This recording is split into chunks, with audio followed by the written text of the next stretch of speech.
It's time for the Rick Smith Show. Now, here is the voice of the working class, Rick Smith. And welcome, brothers, sisters, working class heroes. This is the Rick Smith Show. Thanks so much for being here today on the big program. Lots to get to, lots to talk about. The last several hours have been the most interesting of the 19 years I've been doing this. Got to be honest, one of the most interesting times ever doing this show. The email box blown away. I haven't had a chance to read all of them. I'm getting through it, and I will. But wow. I've been called everything from you're a true patriot and you get it to, oh my God, you're a horrible human being. I hope bad things for you. And these are my friends. These are folks who listen to the show regularly. These are folks who you claim to be first-time viewers and listeners. It's interesting that, after all these years, especially the last 3 of advocating for what Joe Biden has done, being one of his biggest supporters, to now come to the reality that Joe's got a decision to make. And as I said on Monday, I stand beside him. I think he'll do what's in the best interest of the country, and whatever he believes is that, whether it's stepping aside and saying, maybe I've lost a step, and for the good of the party, maybe we'll look in a different direction, or it's look, I can do this. I'm gonna pick up and I'm gonna go. Whatever that is, I think he'll make the right choice. Because understand, as I said on Monday, I believe Joe Biden is a guy who's going to do what's in the best interest of the country, not the best interest of Joe Biden. Unlike the guy that he's running against, who it's all about him. And what I hate is when people go, well, what about? I don't care about Donald Trump. Donald Trump is a con man. He is a convicted felon. He is everything that we should not want in a president. So when someone comes on and says, look, I think our best chances of not having a criminal con man who now has the power to literally have someone killed on Fifth Avenue, maybe we should evaluate the fact that maybe the time has passed, to then have them called the kind of things, and it's not good. It's not. And this division, what's interesting is it's about 50-50 right now in the days, just the short days from that Thursday debate. It's about 50-50 of people going, no, we've got to stand 100%. And then you've got other folks who are going, yeah, I don't know how you recover from that. Now, as I've said, Joe Biden is the nominee. Only Joe Biden can say, we're going to step aside and let someone else pick up the mantle. I support Joe Biden. I'm going to vote for him. As Chris Hahn said yesterday on the program, even if Joe Biden was in a coma, I would vote for him over the criminal con man. That's the reality. Now, to have several people say that I'm un-American or, whatever the craziness that came out, because I'm questioning what I saw on Thursday night and what America saw on Thursday night. This isn't about me. It really isn't even about people who consume this program. It's about that person who they don't follow politics every day. They don't make it their central mission to know what's going on day to day. They're leading their lives. They may catch 15 seconds here, 20 seconds there. When they see some of that video, because they didn't watch it, it could be devastating. And the people who are saying, no, we've got to go in a different direction, are people who are going, I do not want Donald Trump in the White House under any circumstances. Now, at this moment, the polls have not really tanked for Biden. They're unfortunately as bad as they've been. And I blame that on the corporate-controlled media and the right-wing media structure that has constantly, every day throughout his presidency, attacked him at every turn. But we're talking about in a presidential election, a handful of voters in a handful of states. That's the reality. It's not about the people who've got the hats. It's not about the red hats, the blue hats. It's not about the people who bought the T-shirts or the flags or whatever. This election is going to come down to those people that they don't generally pay attention until 2 or 3 weeks before the election. But if all they're hearing up until that is, Joe's too old, you're not going to get to all of the incredible accomplishments. And look, there have been incredible things. For instance, on Tuesday, they came out with a heat exposure standard. In this country, in 2023, I think the number was 2,300 people died of heat-related illnesses.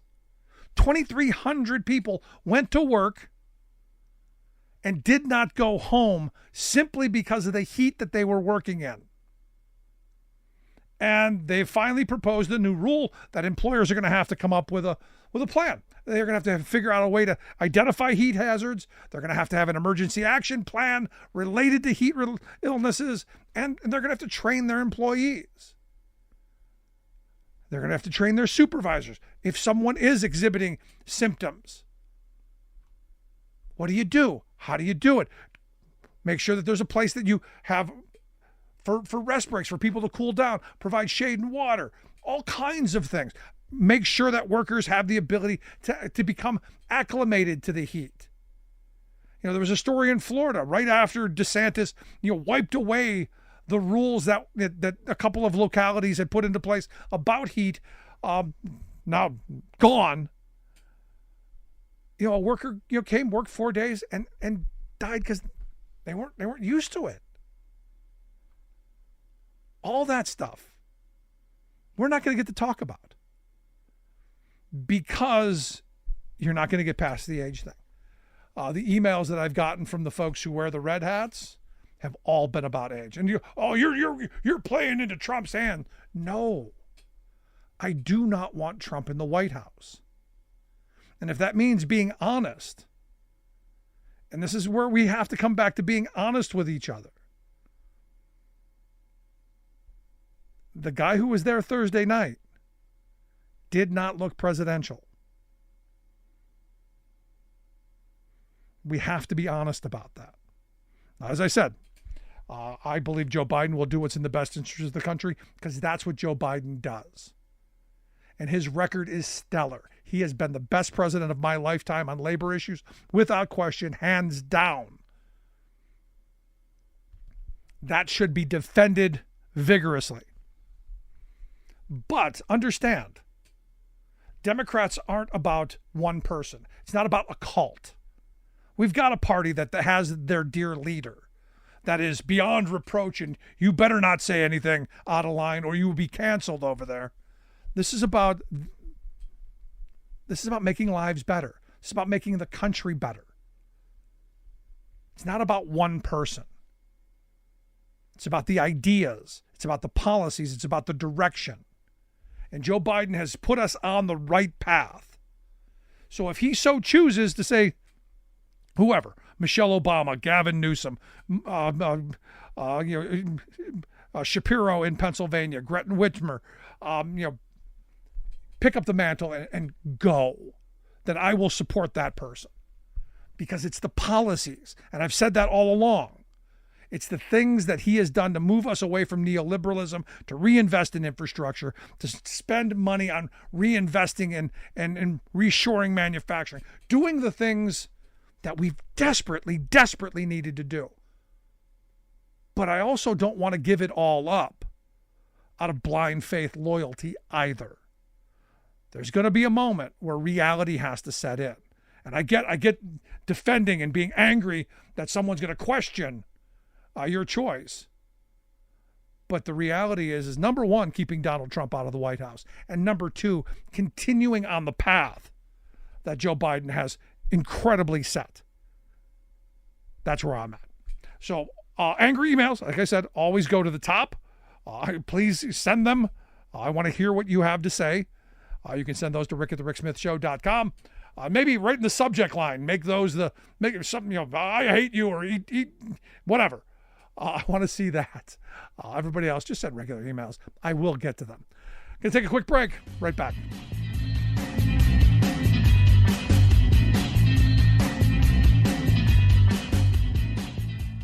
We are AFGE, the American Federation of Government Employees. We represent 700,000 federal and D.C. government workers who are the vital threads of the fabric of American life. We support our nation's military. We take care of our nation's veterans. We protect our nation's borders. We respond to our nation's crises and natural disasters. We provide services to our nation's seniors. The American Federation of Government Employees. We work for America. We are AFGE, the American Federation of Government Employees. We represent 700,000 federal and D.C. government workers who are the vital threads of the fabric of American life. We support our nation's military. We take care of our nation's veterans. We protect our nation's borders. We respond to our nation's crises and natural disasters. We provide services to our nation's seniors. The American Federation of Government Employees. We work for America.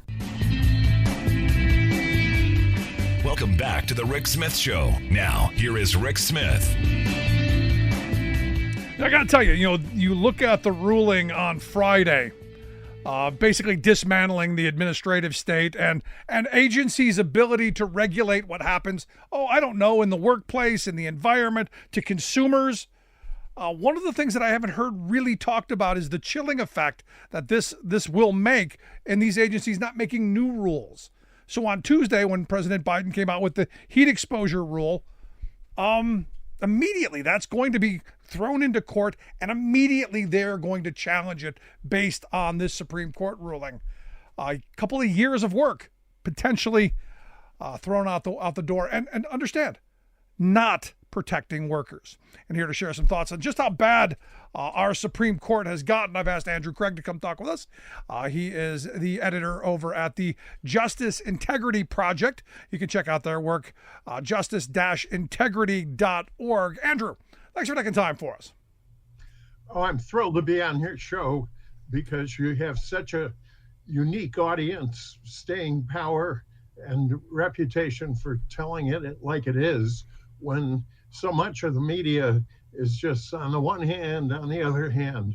But these are vitally, vitally important rulings. They're corrupt rulings that are going to affect virtually every American for decades unless people do something about it.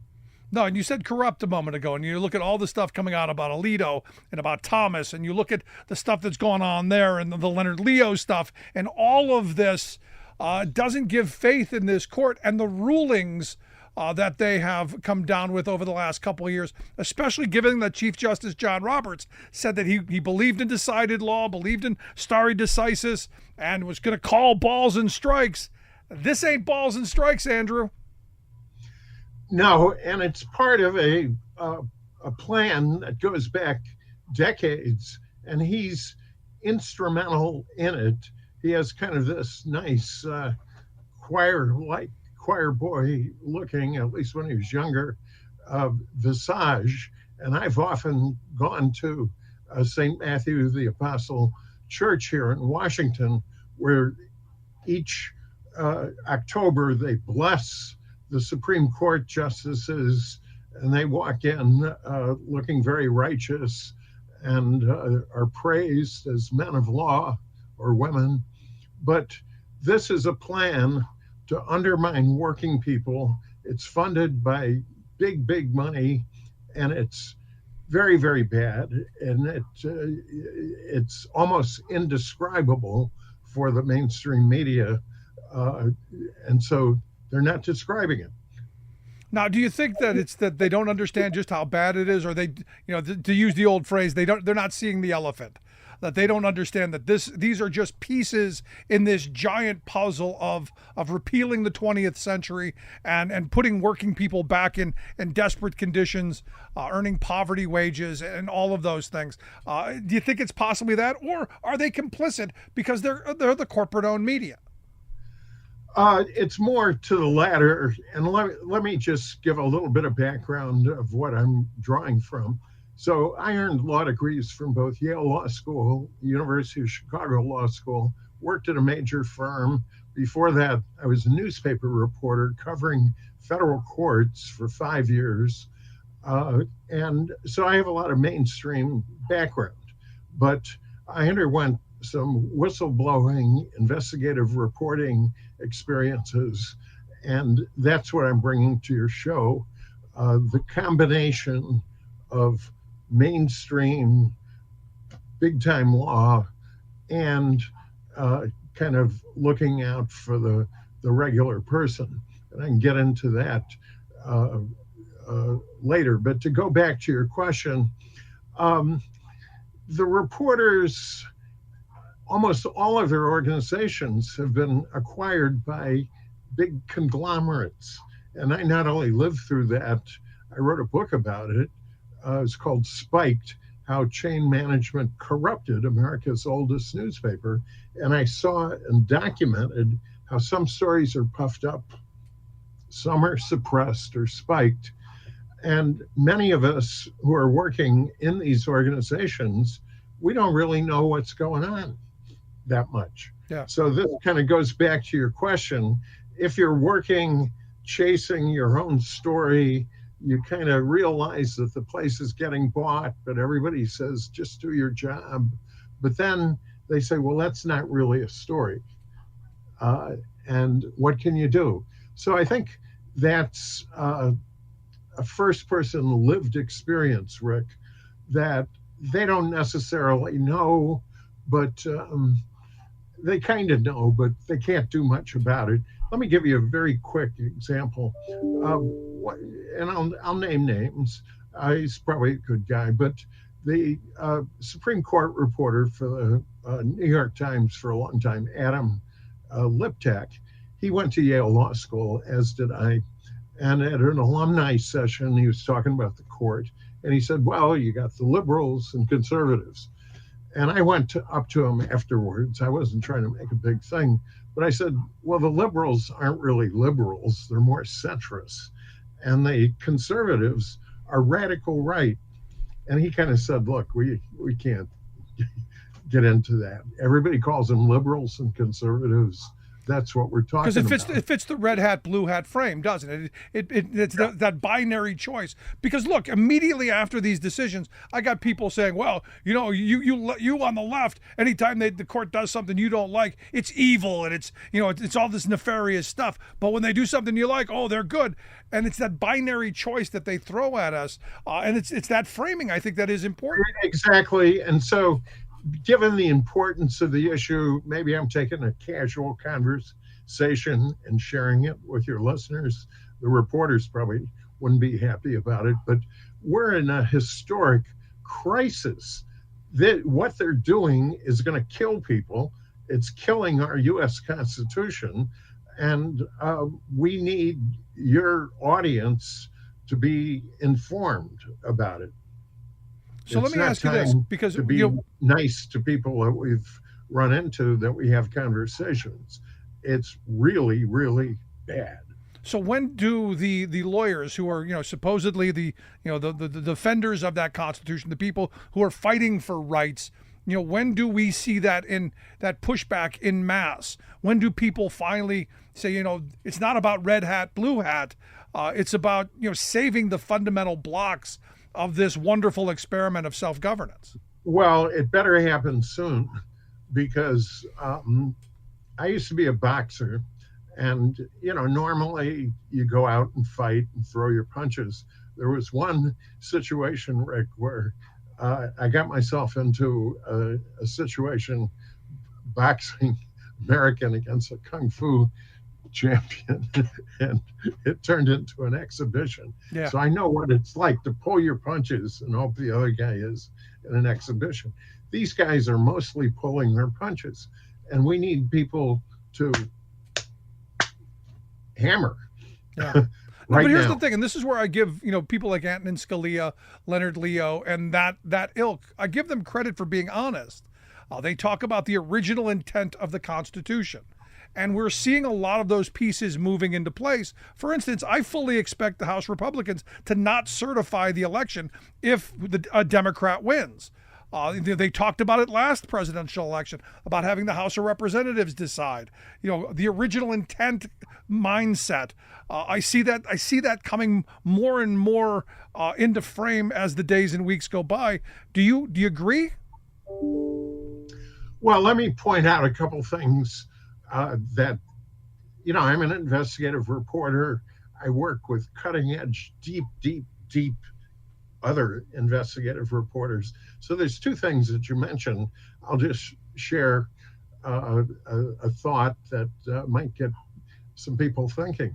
Well, first of all, everybody, particularly these MAGA guys, talks about the founders, the original intent. Do you know what, Rick, they don't talk about when they're with their tri-cornered hats and founders stuff? They don't talk about the Civil War amendments that are part of the Constitution, equal protection, due process, that hundreds of thousands of Union soldiers paid with their lives to create that part of the Constitution. Yeah, but Andrew, that's the part they want to get rid of. Is that other stuff? Yeah, that's the stuff they want to get rid of. The women's right to vote. They want to get rid of. Most certainly. And here's one other small point, and we maybe won't get off into too much of the weeds, particularly since, I know part of the family. But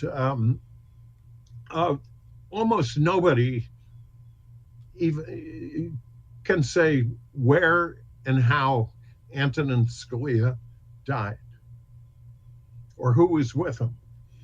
And we take certain people and they're put on a pedestal. And I raised this with a liberal professor who was doing a biography of his. And I went up to him quietly. Again, I'm sharing with your listeners a private conversation. I said, well, he was with 36 people at a secret society meeting on the Texas border. Only 3 of those people have ever been identified. What were they doing down there? And some of them had cases before the Supreme Court. Is that in your book?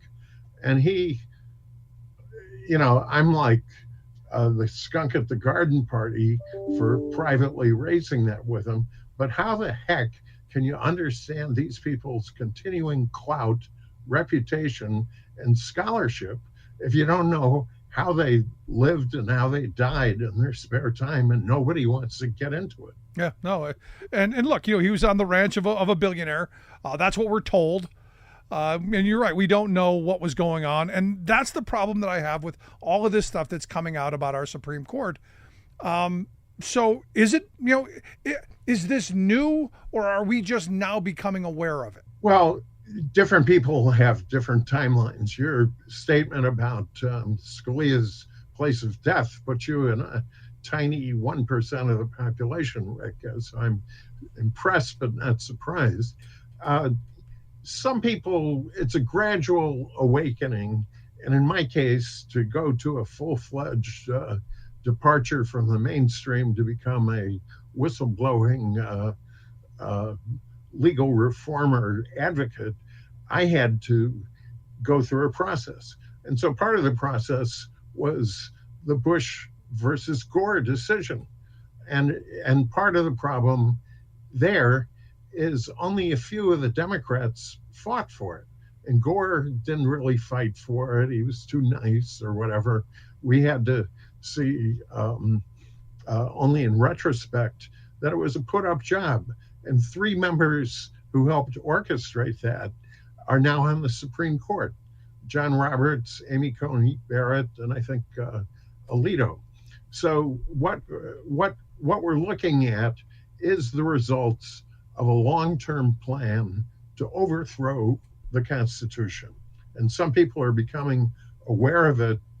I'm certainly aware of it, which is why I'm so thrilled to be on your show. Yeah. But it's a gradual learning process. And the question is, what's anybody going to do about it? No, and that's the question. Because look, we went through this mental exercise the other day, and what kind of a country would we be had Al Gore had the Supreme Court not put their thumb on the scale, and we actually counted the votes, and Al Gore was president in 2000, I argue a lot of the bad stuff wouldn't happen. I don't think 9/11 happens. I know we don't end up with the Patriot Act and war in the Middle East. Exactly.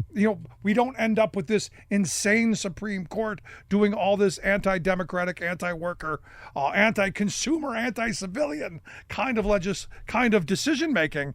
So let me ask you a last line of questioning. How do we fight this? Look, this country has seen tough times before. I have a lot of my friends who are throwing up their hands and going, oh, we're doomed. We've been in tough times before. What do we do? Well, first of all, you got to get rid of what I call the bedwetters, including the people who have all kinds of crazy ideas about getting rid of Biden, but they are doing sound bites and op-eds. They're not thinking through the process that having some chaotic selection process to pick somebody who polls less than he does or less than Kamala Harris does, this is what the Republicans want. So people at some point have to think back to a team. And I know you've worked in unions and so forth, and sometimes you just have to work together and think, where do you want to go? And it's not always, oh, I have a favorite candidate who might get 8% or something. So people have to know what's going on. First, the threat is extreme danger. They want to turn this country into Mississippi with low wages, get the minorities and women back out of the workforce, except in the lowest jobs. We can't have that. But people need a strategy, and they need to know what are the vulnerable spots and hit at them and not be running around with solutions that just lead to chaos. Justice-integrity.org, the website. Andrew Kreig, the editor of Justice Integrity Project. I hope you check out the website. But Andrew, great talking with you. I'm sure we'll get you back here soon, because I'm sure that this is not going to go away anytime soon. But Andrew, thanks so much. Thank you. Want to hear your thoughts? Email me, rick@thericksmithshow.com. Concerned or in despair. I've gotten a lot of emails from people in despair. That idea that he talked about, standing together, voting,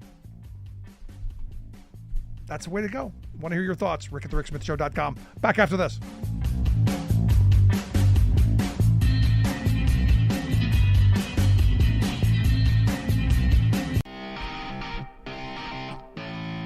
Welcome back to the Rick Smith Show. Now, here is Rick Smith.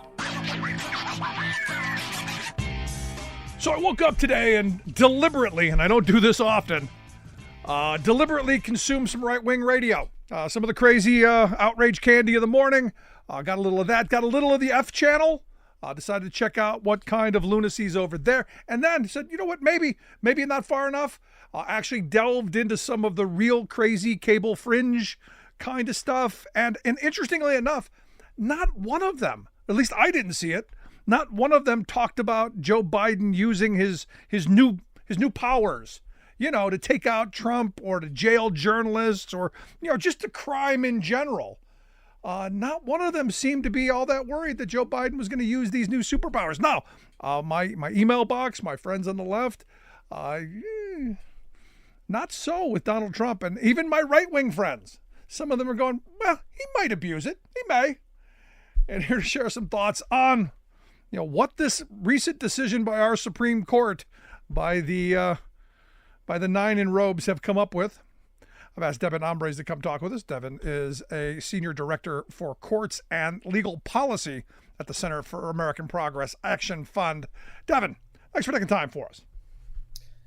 Glad to be here. Wish it could be under better circumstances. So, am I being hyperbolic and going, hey, I wanted to wake up and see if the right was going, Joe Biden's now going to he's going to use these new powers and he's going to go on a crime spree. Because look, if you listen to him up to this point, Joe Biden's this great mastermind criminal, him and the son, but didn't hear that today. No, it's weird how that happens. And the fact that Joe Biden is a good and decent human being and a great public servant, he actually went on TV last night and said, even though the Supreme Court gave me all these new powers, I'm not going to abuse them. Unlike the other guy, because if past his prologue, then somebody who's already been convicted of 34 felony counts, facing 88 other felony counts, has been found to have been credibly accused of raping someone, whose charity has been completely demolished because it was committing fraud. That person might be slightly more scary than somebody who has been a public servant for 50 years. Yeah. Now, interestingly enough, my right-wing friends all came out and said, this is what you Democrats always do. This is what you liberals always do. You know, the Supreme Court does something you don't like. All of a sudden, it's the sky's falling. They're evil. Is this decision that came out on Monday that does now give immunity to presidents from this day going forward? Is this what we're afraid of? I should put it this way. Could this be what we're afraid of? This could be what we are afraid of. Core constitutional powers of a president are now are immune, full stop. Any other power that he can exercise as president gets a presumption of immunity, which means that any prosecutor after the fact has to overcome a lot of hurdles to show that they were engaging in criminal activity and that prosecuting them for it wouldn't hinder the ability of a president to exercise their powers, which means effectively that he can do whatever he wants. And if we're talking core constitutional powers, selling pardons, sure, why not? Seeking bribes for vetoes or the enactment of executive orders, sure, why not? That's absolutely immune. If he wants to direct people under him to commit crimes and then offer them pardons, that falls within a presumptive immunity.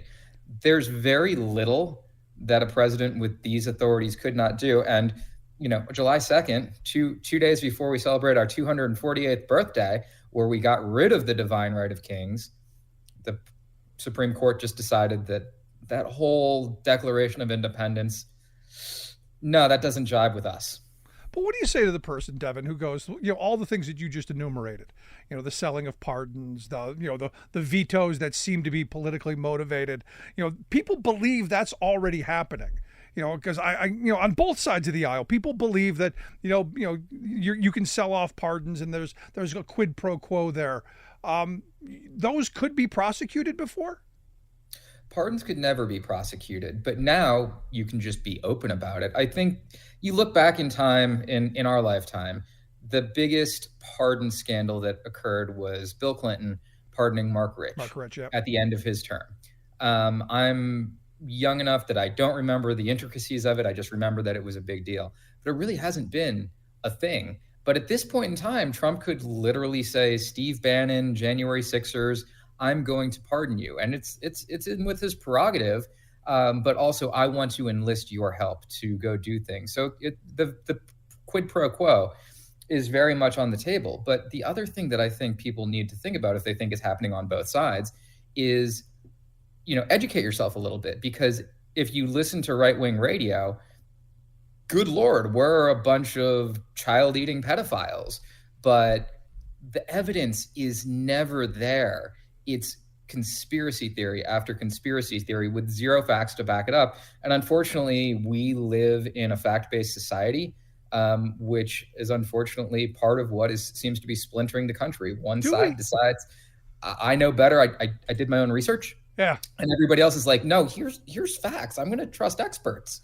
Yeah, I'm glad you hit that, because one of the things that came out of the pandemic that's driven me nuts is that phrase, do your own research. And I'm sorry, watching YouTube videos on the can with your mouth open is not research. But it's passed off as, and this is where this world of alternative facts comes in, that Trump and his ilk have brought into our politics. And this is what concerns me about this, because clearly you're the legal expert here.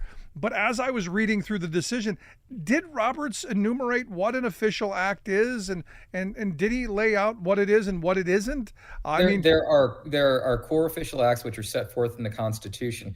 But the thing that really got me is a throwaway line on page 20 that says the president has all the authority to discuss with the attorney general investigations and prosecutions and to direct them as the chief law enforcement officer in the country. So breaking that down into lay terms, that means the president has full authority to politicize and weaponize the Department of Justice. And the last time we saw that happening was back in the 1970s when a guy by the name of Richard Nixon directed his underlings to break into the DNC, tried to intimidate the FBI, use his powers to have the CIA undercut FBI investigations, and was using all of what would now be considered outside bounds of his presidential authorities and provide presumptive immunity. You could go out on a limb and say that the Supreme Court just legalized Watergate. And that's what we're looking at. Since that time, the president has dutifully remained independent of DOJ. DOJ does their own thing. They fill the president on what's happening, but he doesn't have a say. Now the president can direct the DOJ to prosecute his political opponents. He could have them start investigations into anybody and everything that he feels is appropriate. And if anybody refuses, he could fire them for refusing an illegal order or a directive to conduct an illegal investigation. And there would be no means to prosecute him for it. Now, what's interesting is, as I'm hearing you say this, I'm hearing in my head all of my red hat friends who believe what you just said is already happening. They believe Biden sat down with Garland and Bragg in New York, and that they've devised this plot to go get Donald Trump, and that this decision is vindicating poor innocent, victimized Donald Trump. I mean, you can believe all you want if you listen to right-wing talk radio, as we're on left-wing talk radio. The evidence never matches the accusation, and the accusation is always a projection of what they're planning on doing. Joe Biden didn't run on a platform that subsisted of two blanks, retribution and revenge. And that's all I can tell that Donald Trump's planks are. That's the only thing he's running on at this point. Without getting into the hellscape that Project 2025 will create. Now you've opened up another can of worms because, now does this give him the ability to go and do all of those things that he said he was going to do, using Schedule F to fire all the federal workers and then make patronage great again by bringing in all these loyalists that are being vetted as we speak by the Heritage Foundation and others under this Project 2025? This now makes all that legal, doesn't it? Short answer, probably. I think the lower courts will be able to put speed bumps in the implementation of some of it. But as these trend up toward the Supreme Court, we have seen this Supreme Court side with him on the merits in every case before them. We have seen them side with the right-wing, crazy A Fifth Circuit on the merits in every case where it got to the merits on that. I had a question earlier today, is Amy Coney Barrett a moderating influence on the more right-wing judges? And I think Amy Coney Barrett is whip smart. She's a hell of a writer. And she has been making the right noises about moderating and narrowing, calling into question some of the doctrines that the far-right justices have been using. But until she starts siding with the more liberal justices on the merits of cases that have really significant negative impacts on the American populace, then that hope is illusory. So I hope she moderates. I hope she's a moderating influence, but she's not there yet. No, because I've been saying for the last several years that, look, Republicans want to repeal the 20th century, and they're going to use the Supreme Court to do it. We're going to go back to the good old days of the 80s and 90s and not the 1980s and 90s. And this, along with the decision last Friday, seem to be moving us in that direction rather quickly. Are you trying to get me to have your audience fall asleep by talking about administrative law? Because I'll talk about the Triangle Shirtwaist Factory fire all day long. Yeah, so, by all means, this is a labor program. These my audience are working people. Okay. They're not in the red hat, blue hat world. These are folks who get up every day, punch a clock, and want to know that they're going to come home at the end of the day and be safe and be alive at the end of the day. That's what my audience wants to know. And I want that for them too. And the Supreme Court apparently doesn't, because two cases that they just issued Loper Bright versus Relentless repealed a 40-year-old Chevron doctrine, and Corner Post, which came down yesterday, opened up the entire code of federal regulations to challenge. If it was created in 1948 or 2018, it doesn't matter, because everybody has a bite at the apple now.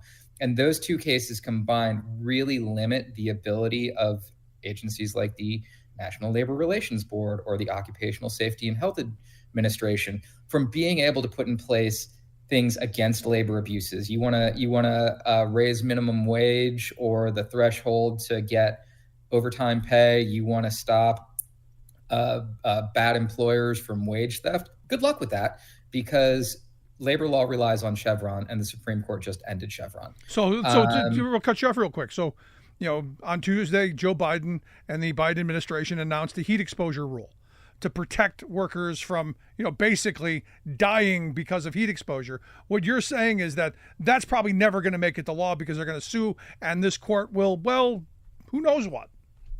I mean, I'm going to venture that they're going to sue in the Northern District of Texas, where there are 6 Trump-appointed judges who will do anything that Leonard Leo and his ilk, who are payrolling these litigants, to do. So I would imagine that there will be a nationwide injunction, and then it'll go through the process. And to the extent that it gets to the court on the merits, you got best case scenario 5-4.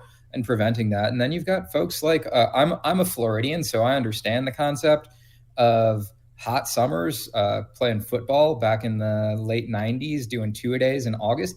It ain't fun. And I wasn't working out on a rooftop, rolling tar for 8 hours a day. DeSantis just wiped all that off the map. Yeah. Any local, they say they want democracy. They say they want local rule, but why is it that when liberal municipalities or blue municipalities do things like create worker safety programs to make sure that people aren't dying of heat stroke, governors like DeSantis and Paxton rip those away from the localities where they're enforced? Come on, Devon, those are job killers. Yes, literally, they are killer jobs if you do it wrong. That's the right turn of phrase. I say, look, they claim it's a job killing regulation. I said, what about the lack of regulation that actually kills people? So it seems to me, and help me here then, because and it seems like we're venturing back into not such a great era for working people. I've been saying for years we're going to head back to the Lochner era, where if you're desperate enough and hungry enough to work for poverty wages and deplorable conditions, that's your liberty, it's your freedom. You and I are simpatico, sir, because I say Lochner and people glaze over. Yes, 100% Lochner. They've said that's what they've wanted for decades. So real quick, explain to people in your view what that means for the person working on that roof, the person driving the truck, that electrical worker working on the power lines. What does that mean for working people when you say they want to take us back to the Lochner era? So you think corporations have power over you now? Wait until the Lochner era is reinvigorated, because back then the court almost always sided with corporate interests and rights. And they would routinely hold that the government does not have the authority to protect individuals over corporate abuses. That's it in a nutshell. That's the Lochner era. And here's the kicker, though. You may think, well, we have access to the courts because we can sue and we can do class actions. Over the course of the last decade, this conservative court has been creating stronger enforcement mechanisms for arbitration clauses, which a lot of people have contracted for when they're employed, which means that you don't get to go to court. You get to go to an arbitration that you help pay for, that they get to select the arbitrator who is in their pocket, because if they rule against corporations, they don't get hired anymore and they don't get any more money. And there is no right of judicial review in those cases. You think, okay, well, if they're abusing us as a franchise, we can act as a class. Well, also, the Supreme Court has been narrowing the ability of class actions to move forward. They are stripping the little guy of the rights to enforce their rights against powerful entities. That is what this Supreme Court is doing. That is what they have been doing. This is enacting the right-wing agenda. They've been doing it for decades. Leonard Leo started the Federalist Society in the 1980s. This is their end game. Corporate supremacy over everyone and damn near monarchical power in a unitary executive. That's the scary part in all this. And I keep saying, they're going after workers, consumers are going to be there, and citizens. Look, you agree. Donald Trump said he loves clean air and clean water, but yet we're going to have now lawyers deciding whether we get that. Yes. I hate to be all doom and gloom. Hit me. Because there are kind of a couple of bright spots in all of this. If Congress has a willingness to side with the American people instead of the corporate interest, which means we're going to have to get Republicans on this as well. But the way that the Loper-Bright case that overturned Chevron was written, the way that the Corner Post case was written, is these are not constitutional rulings, which means Congress can act. Congress can codify Chevron in some capacity. Congress can institute a very simple fix to the statute of limitations that would close challenges to all of the Code of Federal Regulations except anything that's been filed within the finalized within the past 6 years, unless it's as applied. I'm not going to get into that. No. But Congress could act with some relatively simple fixes. Congress could act. You had me at, there's some things we can do. And then you lost me at Congress can act. Because we can't even seem to name a post office anymore, let alone do some of this stuff of which you speak. But I guess this is why November matters. This is why elections matter. We need to be throwing some of the people out who have been supporting this stuff and getting both sides of the aisle, people in there who are going to say, no, we don't want to go back to the good old days of the 80s and 90s. But Devon, I appreciate the thoughts, the expertise. This, I'm sure, is going to get worse before it gets better, and I'd love to have you back again to explain what's going on. Happy to do it anytime. Thanks for having me. Devon Ombres, Senior Director for Courts and Legal Policy there at the Center for American Progress Action Fund. Want to hear your thoughts. You concerned about where we're heading? You concerned that we're going back to the good old days? Email me, rick@thericksmithshow.com. Quick break. Right back.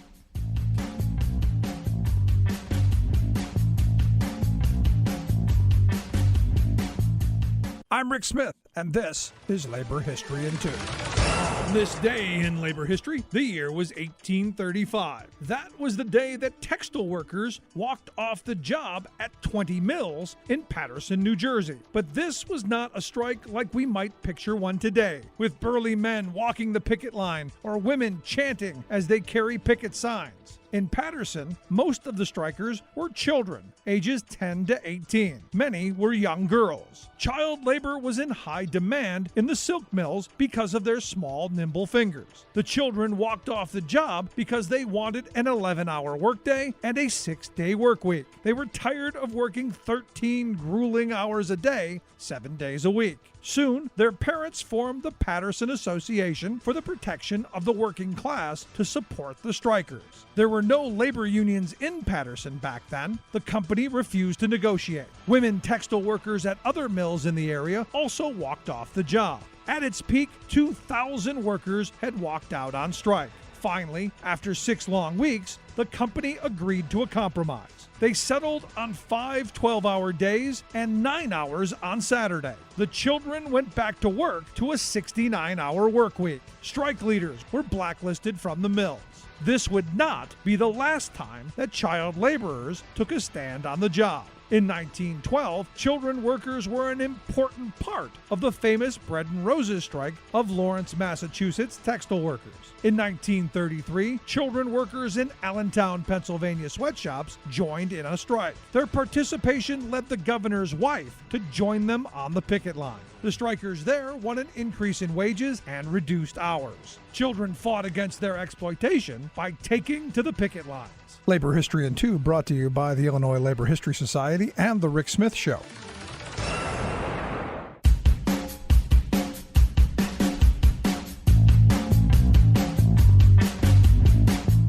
Welcome back to The Rick Smith Show. Check out our website, thericksmithshow.com. Questions, comments, something on your mind, email me, rick@thericksmithshow.com.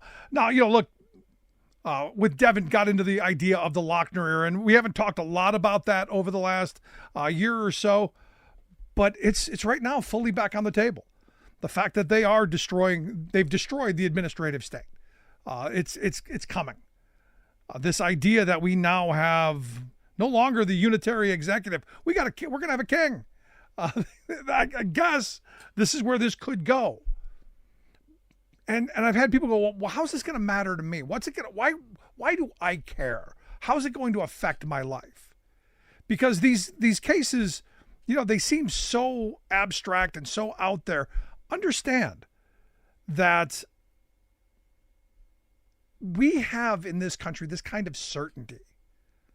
I saw a small business group going, hey, this attack on the administrative state is going to kill small businesses because big business is just going to run right over us.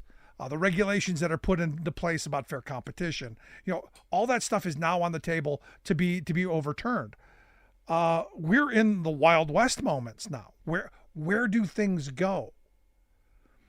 And this is that transition moment. We are now going to see all of the bad ideas that conservatism has been talking about for years, that we've been warning about. We're going to see a lot of this stuff, and we're going to have to live through it. And as I've said before, if we're going to live in bad times, let them be now so that my kids don't have to suffer too much. But it's getting to be, this court isn't going anywhere for 30 years. I'll be gone by the time there's an opportunity to change how bad this court is. So it comes back to being cognizant of who we elect into the White House, who we put into halls of power, and then starting to think about what kind of a country do we want? Do we want to have safe drinking laws? Do we want to have clean air laws? Do we want to hold corporations accountable? Do we want to hold our president accountable when they're wrong? And there's a case, making its way through the courts now, where our billionaires, Bezos, Musk, the folks at Trader Joe's, they're in the process of going, hey, Supreme Court, rule that National Labor Relations Act, rule that unconstitutional, throw labor relations in this country into chaos. Now, there are those of us who go, I don't know, that's a bad idea, because maybe workers go, wait a second, there is no labor peace. Maybe we find militancy. Maybe we find our way back together.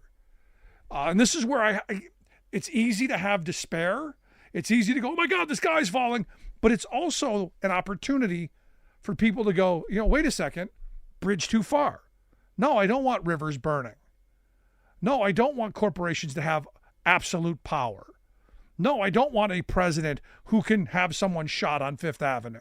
No, I don't want a president who can crime at will and have no accountability other than maybe possibly an impeachment, which we saw during the Trump years. Didn't happen. And this idea for the average everyday worker who's just going, look, I want to go to work. I want to take care of my family. I want to have some disposable income to do some nice things, a vacation every now and again, some decent clothes, decent place to live, food on the table. A lot of people just want to lead a reasonable life. They just want to be happy. They don't want to get into the political wranglings. They don't want to have to worry about, what the president is doing every moment of the day. They want to live their lives. And fortunately, for a lot of people, they're able to do that. But understand what is happening right now is going to affect that. Once you start moving in a direction where government cannot enforce wage theft laws, where government can no longer ensure safe workplaces, where you can't propose a regulatory piece of enforcement that would protect workers from heat enforcement, from heat illnesses, that starts to break down. And we brought up the Lochner era. That was an era in our country, 1905 to 1935, where our Supreme Court said government can make no law to infringe on the relationship between the employer and the employee. No minimum wage laws, no maximum hour laws, no safe working condition laws, nothing. Because it was all liberty of contract. You have the right, the liberty to make a bad deal. But the problem is everybody was living the bad deal. There wasn't that I'll just go across the street. And what you had there is, workers working 60, 70, 80 hours a week for poverty wages and desperate conditions to survive. And corporate America is saying, hey, that sounds pretty good to us. Sounds like it would be very profitable for us. We hear a lot of people complaining about inflation. Why didn't we hear for the last couple of decades, as wages have been declining and stagnant, why didn't we hear workers complaining at this volume? Well, because that didn't benefit the work of the investor class. This is where we got a lot of work to do, folks. Want to hear your thoughts? Email me, rick@thericksmithshow.com. Miss any portion of the program, grab the podcast. And as always, thanks so much for being here. We'll see you back here next time.